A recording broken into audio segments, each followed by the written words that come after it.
ఈ రోజు డిన్నర్ లోకి కొంచెం హెల్తీగా త్వరగా డైజెస్ట్ అయిపోయేలాగా కిచిడి చేస్తున్నా. కిచిడీస్ లో నేను చాలా వెరైటీస్ చేస్తాను. Rice khichdi, millets khichdi, whole grain khichdi చేస్తుంటా.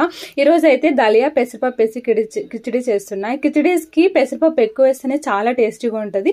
నేనైతే ఇక్కడ పెసరపప్పు దలియా ఈక్వల్ క్వాంటిటీలో తీసుకొని వెజ్జెస్ మన చాయిస్. ఇక్కడైతే నేను క్యారెట్, బీన్స్ చిన్నగా కట్ చేసేసుకున్నా. ఒక గుప్పెడు పల్లీలు కూడా వేసాను అనమాట. వాటర్ వేసి వీటిని మెత్తగా ఉడికించుకోవాలి. తర్వాత దీనికి పోపు పెట్టేసుకోవాలన్నమాట. ఇంకో ప్యాన్ లో కొంచెం ఆయిల్, ఆవాలు, జీలకర్ర, దంచిన తెల్లగడ్డలు, ఆనియన్, పచ్చిమిరకాయలు, కరివేపాకేసి పోపు వేగినాక కొంచెం పాలకూర ఉంటే అది కూడా చిన్నగా కట్ చేసేసాను.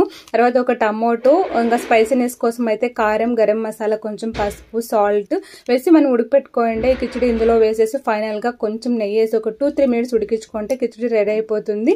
దీంతో పాటు నేను ఆమ్లెట్ కూడా వేసాను అనమాట. వేడి వేడిగా చేశాను లేదో మా ఆయన ఆఫీస్ నుంచి వచ్చేసారు. వేడి వేడిగా సర్వ్ చేసా. టేస్ట్ అయితే అదిరిపోయిందంట.